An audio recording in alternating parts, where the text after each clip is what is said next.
कल आया था ना कि कर्मों के बीच में रहता है लेकिन कर्मों से लिप्त नहीं होता। क्यों नहीं होता?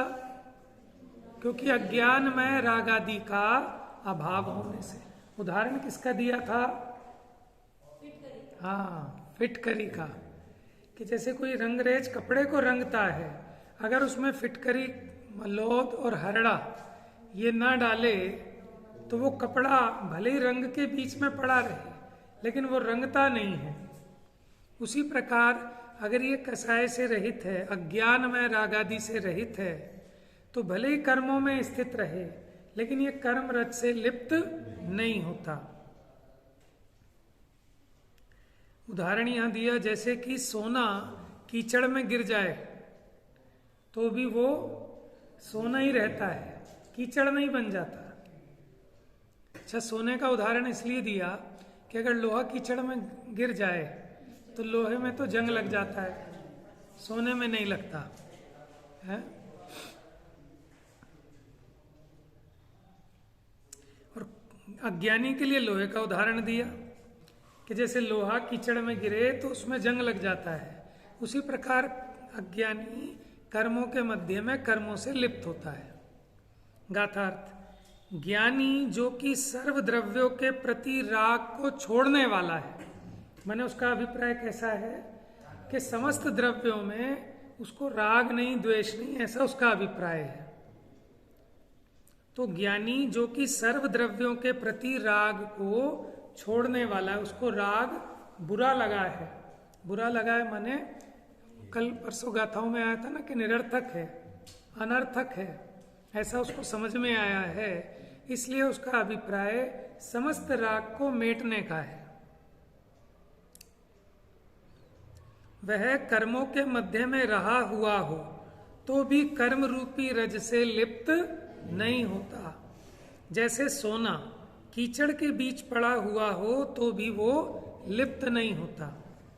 और अज्ञानी जो कि सर्व द्रव्यों के प्रति रागी है, वह कर्मों के मध्य रहा हुआ कर्म रज से लिप्त होता है। जैसे लोहा कीचड़ के बीच रहा हुआ लिप्त हो जाता है, अर्थात उसे जंग लग जाती है। जैसे वास्तव में सोना कीचड़ के बीच पड़ा हो तो भी वह कीचड़ से लिप्त नहीं होता, माने उसे जंग नहीं लगती, क्योंकि उसका स्वभाव अलिप्त रहना है।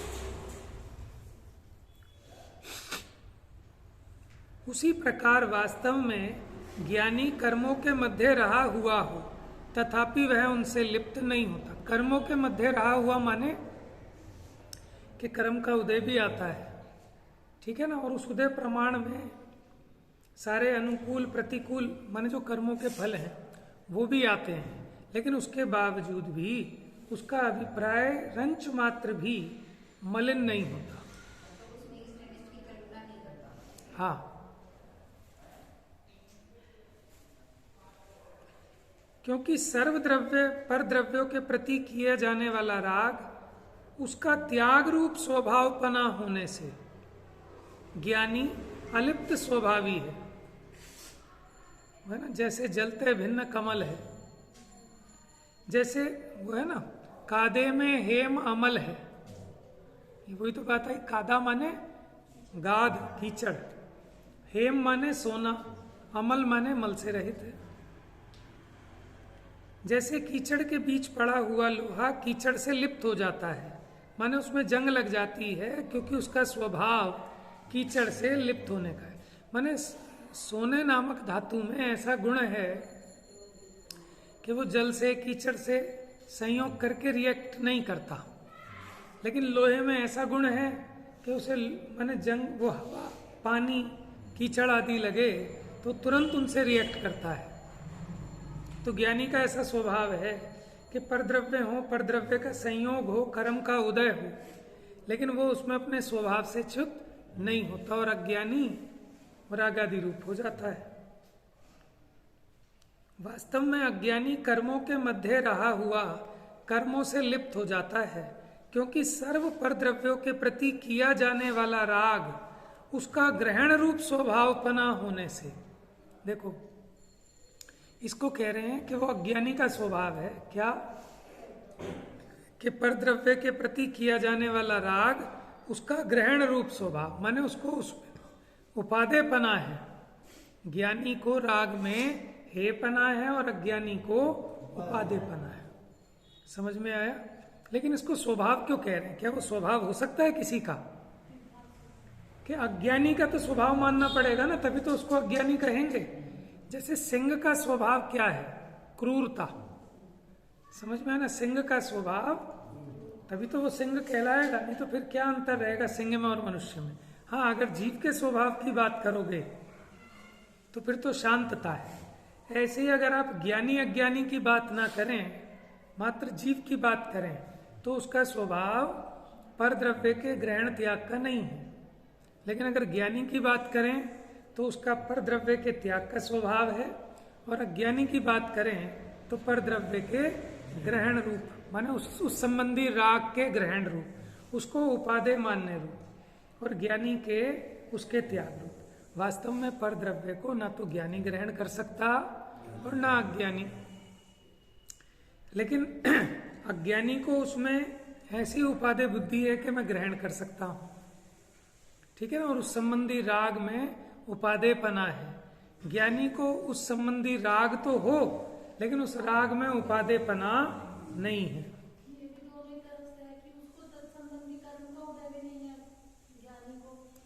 वो तो है। देखो ऐसा है, यहाँ जो कह रहे हैं ना कर्म का उदय भी हो, बाकी जो शेष कषाएं हैं, क्योंकि वो जो अंतरंग वाली है उसका कार्य बाहर में नहीं दिखता। चौथे गुण स्थान वाला सम्यक दृष्टि, उसके वैसे ही तो पहनना ओढ़ना चलना फिरना खाना पीना कमाना गमाना सब दिखता है, वैसे ही अज्ञानी के दिखता है। ठीक है ना? इसलिए आचार्य कह रहे हैं कि उसके कर्म का उदय वैसे ही है जैसे उसका है, कर्म का फल भी वैसे ही है जैसे उसका है। हाँ, मिथ्यात्व कर्म का उदय नहीं है, लेकिन उसके उदय में न तो वो कार्य उसके दिखते और ना वो उसके दिखते। ग्रहित मिथ्या दृष्टि को अलग रखो, माने ग्रहित मिथ्यात्व का त्याग मिथ्या दृष्टि ने भी किया, तो वो भी वैसे जिनेंद्र भगवान की पूजा करता है, सब काम बराबर करता है, और सम्यक दृष्टि भी वैसे ही करता है। इसलिए वो तुलना करने के लिए बता रहे हैं कि इसके भले ही कर्म का उदय भी है ना, जो बाहर में अपने पकड़ में आता है, उस अपेक्षा कह रहे हैं। बाकी ये बात तो 16 आने सच्ची है कि अगर उसकी श्रद्धा गड़बड़ नहीं हो रही तो उसको मिथ्यात्व का उदय भी नहीं है, ठीक है ना। लेकिन उसको यहाँ गौण करके बात है। वो तो देखो सिद्धांत तो अकाट्य है। जैसे कीचड़ में पड़े हुए सोने को जंग नहीं लगती और लोहे को लग जाती है, उसी प्रकार कर्मों के मध्य रहा हुआ ज्ञानी कर्मों से नहीं बंधता और अज्ञानी बंध जाता है। ये किसकी महिमा है? ज्ञान की और अज्ञान की। अज्ञान की भी महिमा लिखी टोडरमल जी ने। देखो मोह की महिमा, एक वो प्रकरण लिखा उसमें, मोह की महिमा, मोह का महात्म, कि मोह का भी कोई महात्मा होता है कि है ना। देखो जगत में माने अपने बच्चों से पिटता है और फिर भी उन्हीं के प्रति मोह में मरा जाता है कि नहीं? मोह की महिमा, उसका विधान विस्तार देखो।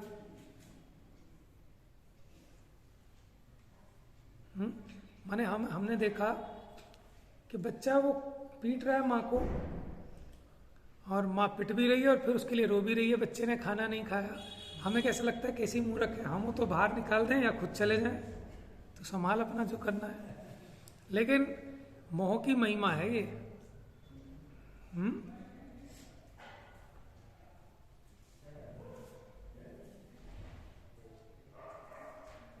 तो सबसे मजबूत बंधन काहे का है जीव को? है कोई उदाहरण देते हैं ना, वो कमल नाल में बंद हो जाता है भौरा, और उसमें इतनी ताकत है कि बांस में भी छेद कर दे, लेकिन वो जो फूल में बंद हुआ उसी के अंदर मर जाता है, उसको छेद के बाहर नहीं निकल पाता। क्यों? कैसा मोह है उसको, है?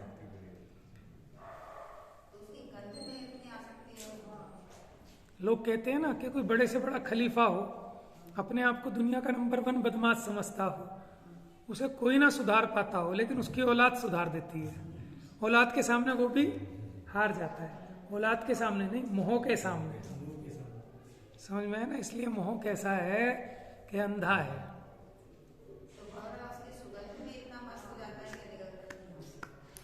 सुगंध क्या, सुगंध तो है सो है, लेकिन उसका अपना उस तरह का मोह है कि नहीं नहीं इसको क्यों इसको नुकसान पहुंचाऊं, क्यों उसमें छेक करूं। समझ में आया?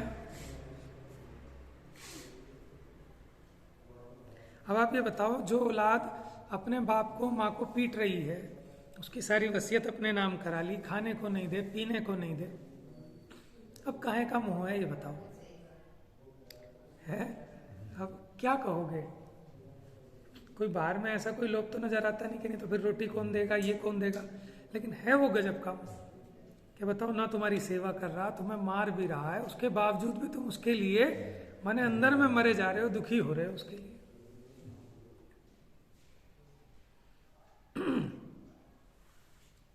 और ज्ञानी को ये प्रतिकूलताएं वैराग्य में प्रबल निमित्त होती हैं। वो कहता है भाई भगवान ने सच कहा था, मैंने ही नहीं माना था कि जगत का स्वरूप असार है। और अज्ञानी उसमें कसाय करता है, प्रतिकूल संयोगों में होकर क्रोधित संसार को बढ़ाता है। और ज्ञानी प्रतिकूलता मिलने पर इनसे विरक्त हो जाता है। उन्होंने लिया ना कि जो है जो कोई जैसे राजा है और उसके लिए तो जो है जैसे तो उसके लिए तो जो इच्छा करता है तुरंत सब हासिल हो जाती है। जब घर छोड़ता है तो रानियां केस नोच देती है, सब कुछ मतलब अपने हो जाती है। उसको सर अनुकूलता होते हुए उसे वैराग्य आता है। और तुझे तो तेरी औलाद तुझे जो है धक्का दे रही है, हाँ। सब कुछ सुना रही है, तभी तुझे असर नहीं होता। देखो मोह की महिमा देखो आप, कीर्तिधर थे, राजा कीर्तिधर, तो माने वो वैरागी थे, एक तरह से वैराग्य लेने का मन था, लेकिन उनको ये था कि जिस दिन पुत्र हो जाएगा उस दिन मैं दीक्षा ले लूंगा। और ये बात किसी अवधि ज्ञानी या निमित्त ज्ञानी ने बता भी दी थी, तो उससे छुपाया भी शायद, लेकिन पता चल गया उसको। तो जैसे ही पता चल गया उसको तो विरक्त होकर चला गया। ठीक है ना? देखो पुत्र की उत्पत्ति होना, दुनिया राग में फंसती है, और उनका वो राग जो थोड़ा बहुत विकल्प था वो टूट गया। पुत्र का मुख देखते ही दीक्षा ले ली। अब रानी कितना रोई होगी, कितना उसने माने वो क्या प्रलाप किया होगा, सब किया होगा, लेकिन वही रानी है, जब वो अपने राज्य में आए तो उन्हें दरबान से कह के धक्के दे के बाहर भगवा दिया। अब ये देखकर दासी की आंखों से आंसू आने लगे, जो धाय माता थी जिसने बालक को पाला था। सुकौशल थे ना इनके, हाँ सुकौशल,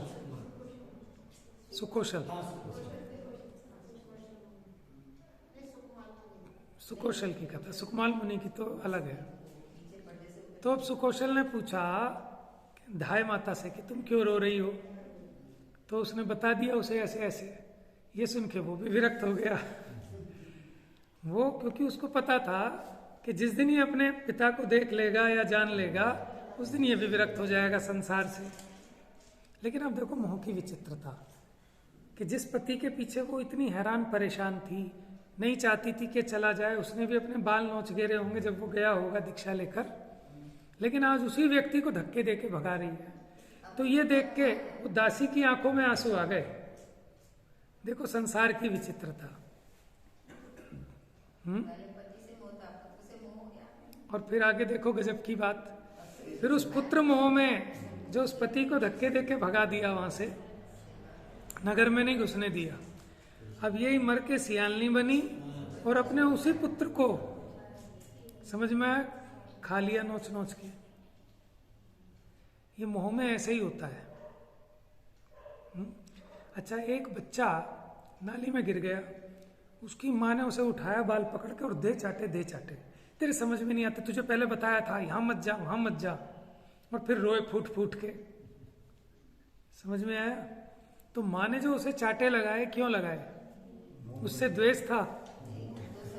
कितना मोह था, मानो उसे इतनी पीड़ा हो रही है मोह के मारे, समझ में आया? तो अपने बच्चे को माँ जो मारती है द्वेष से नहीं मारती, वो मोह की ऐसी भयंकर पीड़ा होती है, ऐसी आकुलित होती है कि अपना घात कर ले, उस बच्चे का घात कर ले, समझ में आया? ऐसी वो सुकौशल की माँ उनके मोह में ऐसी अंधी हो गई, समझ लो। और उसके परिणामों में आर्त ध्यान इतना हुआ, वो दीक्षा लेके चला गया, आर्त ध्यान से मरी, तो वो सियालनी नहीं, सिंगनी बनी थी वो। सियालनी तो वो सुकमाल मुनि की कथा में है। तो अब देखो जगत का कैसा स्वरूप है, उसके बावजूद भी ये जीव विरक्त नहीं होता। अनुकूलता में तो होता ही नहीं, प्रतिकूलता में भी नहीं होता।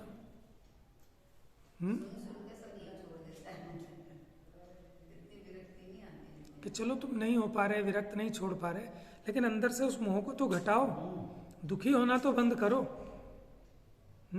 ठीक है, वहीं अपना उतनी सामर्थ्य नहीं है कि हम दीक्षा लेके चले जाएं या घर छोड़ दें, लेकिन अंदर में जो दुख होता था वो दुख तो घटे ना जीव का। किसके लिए दुखी हो रहा है?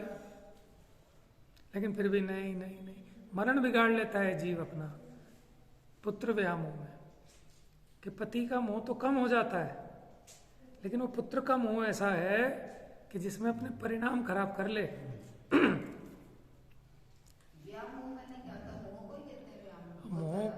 मोह में जब स्पेशल गाड़ता है, देखो ये सब जो है ना शब्द शास्त्री कोई होंगे तो वो उसका अच्छे से विश्लेषण कर सकते हैं। और हमने ना तो संस्कृत पढ़ी ना व्याकरण पढ़ी, हम तो फ्री फोकट वाले पंडित बन गए। लेकिन क्या है तो क्या है कि हर एक शब्द का अपना अलग वजन होता है। जैसे मोह और व्यामोह, व्यामोह, हाँ हर जगह ना अलग अलग शब्द का अलग अलग प्रयोग होता है।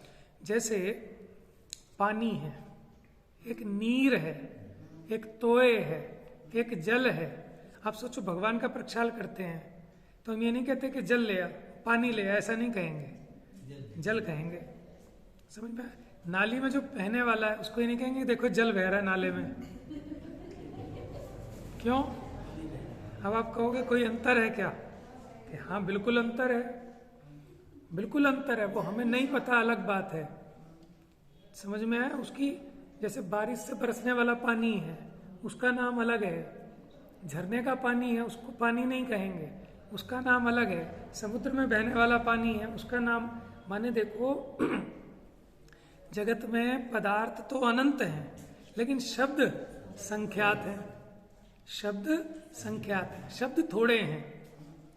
तो ऐसा पर्यायवाची पॉसिबल नहीं है, ठीक है ना? ये तो हो सकता है कि एक नाम से हम असंख्यात पदार्थों को पुकारें, लेकिन ये नहीं हो सकता कि एक ही पदार्थ के असंख्यात नाम हो जाए, पॉसिबल नहीं है, क्योंकि शब्द कम है। जैसे जलज और पंकज, अंतर है कि नहीं? कि हमने तो पढ़ा कमल है कि नहीं? नहीं, तो सामान्य कथन है कि जल में जन्मे वो जलज और पंख में जन्मे वो पंकज। समझ में आया?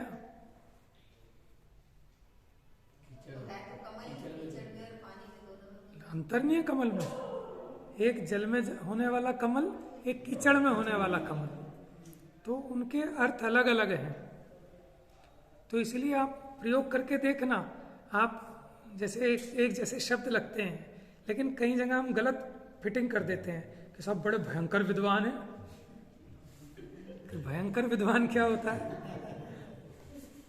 समझ में? बड़े जोरदार कहना चाहिए, ठीक है, मूर्धन्य कहना चाहिए, बहुत पहुंचे हुए कहना चाहिए, ठीक है, लेकिन वो भाई सब विद्वान बड़े भयंकर है। तो अब भावना तो उसकी सही है, हो सकता है भयंकर भी हो सकता है भाव ऐसे। भयंकर का मतलब भयकारी नहीं, वो भयंकर का मतलब ये कहना चाहता है कि बहुत जबरदस्त ज्ञानी है, बड़े गूढ़ ज्ञानी है, लेकिन प्रयोग गलत है ना। क्या पता भयंकर का प्रयोग कहाँ करना है? क्या पता उसकी अपेक्षा भयकारी भी हो सकती है। हो सकती है, लेकिन हम कई जगह ऐसे प्रयोग कर देते हैं कि या तो हंसी के पात्र हो जाते हैं या लोगों की बात समझ में नहीं आती कि कहना है क्या चाह रहा है। पंडित जी आए थे ना, वो वहाँ से चौबटिया जी, वो कह रहे थे घूमना और भ्रमण करना, घूमना अपन तो घूमने भ्रमण को एक ही बात कहते हैं, हाँ। लेकिन घूमना मंदिर में बिना उद्देश्य के। मंदिर में आए उसको कहेंगे घूमना, क्योंकि वहाँ आए घूमे, तुम्हारे परिणाम हालत खराब थे वो सही हुए, हाँ तुम वहाँ से भ्रमण माने संसार में भ्रमण करना। हाँ वो भी है। और वैसे भी घूमने और भ्रमण का अर्थ होता है, जैसे आप कहो कि सब सोनागिर घूमने जा रहे हैं, सोनागिर भ्रमण पे जा रहे हैं, घूमना होता है बिना उद्देश्य के, हांडना जिसको कहते हैं, ठीक है। और भ्रमण होता है किसी उद्देश्य को लेकर, कि हम कोई उद्देश्य से जा रहे हैं। जैसे माने अंग्रेजी में जैसे वेंडरिंग के भटक रहा है इधर उधर, हिंडदी माने हांड रहा है, प्रवचन सार की गाथा है, तो बिना किसी उद्देश्य के, वो तो हो गया घूमना। और भ्रमण क्या होता है कि किसी आप उद्देश्य से, जैसे उसको कहते हैं विजिट करने जा रहे हैं, या हम कोई एग्जीबिशन देखने जा रहे हैं, तो उसका उद्देश्य है कि हम वहाँ से ज्ञान प्राप्त करने के लिए जा रहे हैं। तो ऐसे शब्दों के अगर अलग शब्द है तो गारंटी से उसका अलग अर्थ है। जैसे इसके लिए ना वो 3 शब्द नयों का ज्ञान पढ़ना चाहिए। कौन कौन से? अंतिम के 3 है ना, शब्द, समविरूढ़ और एवं भूतनय। तो जो सप्त नए हैं, नैगम, संग्रह, व्यवहार, ये जो सूत्र, शब्द, समविरूढ़ और एवं भूतनय, ये जो 3 नए हैं, ये आपको शब्दों की व्यवस्था समझाते हैं। कि जैसे हम कहते हैं ना गो, गाय, है ना, ये सब जो चीजें हैं, कहने में आप भले कह दो, लेकिन इनके सबके अर्थ अलग अलग हैं। जब बैठी हुई है उस समय वो गाय नहीं कही जाएगी। गाय नाम उसे कहते हैं जो गमन करे, गो तिथि इति गौ, के जो गमन करे उसे, जैसे चलती का नाम गाड़ी, रुकी हुई को गाड़ी थोड़ी कहते हैं, बुझे हुए को दीपक थोड़ी कहते हैं, है ना। खैर देखो, जल से जन्म हो जिसका वो जलज, और पंख माने होती है कीचड़, कीचड़ में जो जन्मे वो, तो दोनों एक जैसे थोड़ी होते हैं। नहीं, कमल तो कहने को हम कमल नाम कह रहे हैं उनका, लेकिन वास्तव में वो कमल नहीं है, वो जलज है, वो पंकज है। वो तो आप उन दोनों को एक नाम दे रहे हो, कमल। अब जैसे मानो अंगूर है, 10 तरह के अंगूर आते हैं, ये तो आप उसको एक सामान्य नाम दे दिया अंगूर, लेकिन वो अलग है, उसका नाम अलग है, उसका वो आपको नहीं पता, अलग बात है। काले अंगूर हैं और हरे अंगूर हैं, उनकी भी अलग अलग वैरायटीज के हिसाब से नाम है। वो तो हम अपना काम चलाने के लिए काम चला लेते हैं। जब हरे होते तो बड़ा भी अंगूर है, छोटा भी अंगूर है। हाँ, सूखने के बाद मुनक्का हो जाता है, वो किस्मत हो जाती है, और उसमें भी कुछ उसकी प्रोसेस अलग होगी। किसमिस में बीज नहीं होता, उसमें बीज होता है। वो अलग टाइप के अंगूर की बनती होगी मुनक्का, और ये अलग टाइप के अंगूर। ठीक है, अब शब्द नए से बाहर आ जाते हैं, अब अर्थ नए की तरफ 5-7 मिनट में पूरा करते हैं इसको। देखो, ज्ञान की कोई सीमा नहीं है, ज्ञान असीमित है। हम पढ़ते हैं ना, कर सीमित निज ज्ञान को प्रगट्यो पूर्ण ज्ञान। क्या है पहली लाइन, क्या है? सीमंदर पूजन की, सीमित की हो। हाँ, सीमंदर भगवान, कर सीमित निज ज्ञान को प्रगट्यो पूर्ण ज्ञान। प्रगट्यो पूर्ण ज्ञान वीर दर्शन सुखकारी, समय सार अविकार विमल चैतन्य विहार। अंतर बल से किया प्रबल रिपु मोह पराभव, अरे भवांतक करो अभय हर लो मेरा भव। माने शब्दों के बड़े सुंदर प्रयोग हैं उसमें। खैर, आपने कहा प्रश्न क्या पूछा था? व्यामोह, ठीक है। इस जगत में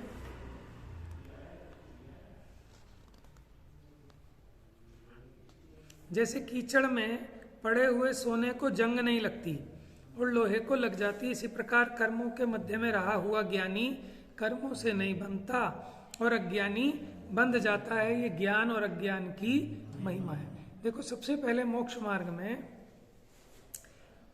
माने पात्र जीव कौन है कि गुरुदेव कहते थे जिसे भव की थकान लगी हो, ठीक है। अब हमें उसका अर्थ मान लो नहीं समझ में आता, भव क्या है, भव की थकान क्या है। तो सिंपल सी बात है, जिसको ये समझ में आए कि मैं मेरे मोह से दुखी हो रहा हूं और मुझे अपना ये दुख मेटना है, समझ में आया ना? अब माने वो मोक्ष मार्ग पे चलने के पात्र है।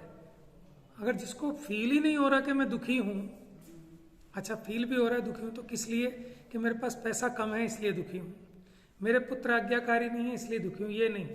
जिसे लगे कि वास्तव में मेरा मोह मेरे को दुखकारी है, ये मेरी कसाए मेरे को दुखकारी है। समझ में? एक वो है ना अपघात कर्म होता है जिसमें अपने शरीर के अंग ऐसे होते हैं कि जो अपने को दुखदाई हो। जैसे बहुत बड़ा पेट हो, ठीक है, जैसे मान लो बारहसिंगा है, उसके सींग है वो उस तरह के, तो एक तो बोझा बिना मतलब का, और उलझ भी जाते हैं उसके, समझ में, कहीं कहीं अटक जाते हैं खुद को। जैसे किसी के नेल्स नखून ऐसे हों जानवरों के, वो खुद को कष्टदायक होते हैं, उस वजह से पीड़ा होती है, तो स्वयं का घात करते हैं ना। ऐसे ही मेरी परिणति में जो होने वाला मेरा मोह है, ये जो मेरे राग द्वेष कसाए हैं, यही अपघात है, ये मेरे स्वयं के घात में निमित्त हो रहे हैं। और ये बात इसके पकड़ में आए तब वो इसका इलाज कर सकता है। लेकिन दुखी तो हो रहा है अपनी वजह से ही, लेकिन कारण मान रहा है दूसरे को, तो फिर उसका दुख कब मिटेगा? कभी भी नहीं मिटेगा। हम तो ये कह रहे हैं कि इस पर्याय में जीव को इस बात का भी अगर निर्णय हो जाए ना कि वास्तव में मोह ही दुख का कारण है और कोई दूसरा दुख का कारण है ही नहीं, तो मुझे अपना मोह मिटना है कि जब तक नहीं मिटता तो जितना घटे उतना भला है, क्योंकि दुख जितना कम होवे उतना बढ़िया है। तो मोह घटाने के लिए जिस चीज से मोह है बीच बीच में अभ्यास करता है, उससे दूरी बनाने का, उसके त्याग का।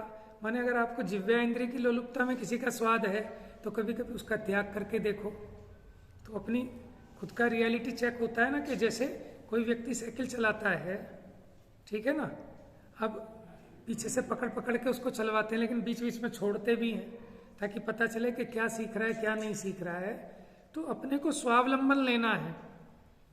माने पुत्र से मोह अधिक है तो बीच बीच में घर छोड़ के तीर्थ स्थान पे चला जाए कि 2 दिन 4 दिन कितने दिन में रह पाता हूँ, लेकिन इस जीव का मोह परेशान करता है कि नहीं मेरा मन नहीं लग रहा। क्यों? कि पोते को नहीं देखा, 4 दिन हो गए। समझ में आया? तो अपनी उस परिणति को धीरे धीरे अभ्यास करे जितना जिस पे बन सके। लेकिन ये तो समझ में आना जरूरी है कि मेरे दुख का कारण ये जो मेरा मोह है ना पर पदार्थों में, वास्तव में यही मेरे दुख का कारण है। पर द्रव्य संबंधी अनुकूलता प्रतिकूलता ये मेरे दुख का कारण नहीं है कि पोते के चोट लग गई इस वजह से दुखी नहीं हूं, कि उसमें जो मेरी मोह है वो मेरे दुख का कारण है। तो इस भव में कुछ समझ में आए ना आए, लेकिन ये मेरा रोग है और मैं अपने इस रोग से दुखी हूं, ये जीव पकड़ लेगा ना तो इसकी गाड़ी स्टार्ट हो जाएगी। इतना समझ में आना चाहिए कि मेरे दुख का कारण मेरा स्वयं का ये विकारी परिणाम ही है, अन्य कुछ भी नहीं है। जब ये जीव को समझ में आएगा तो ऑटोमेटिक इसका मोक्ष मार्ग प्रारंभ हुए बिना नहीं रहेगा, क्योंकि बंधन से छूटने का इच्छुक बंधता नहीं है। समझ में अपने आप मार्ग निकाल लेता है।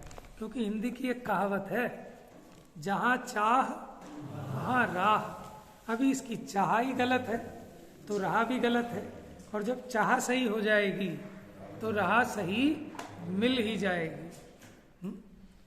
मिथ्यातम नाश वे को ज्ञान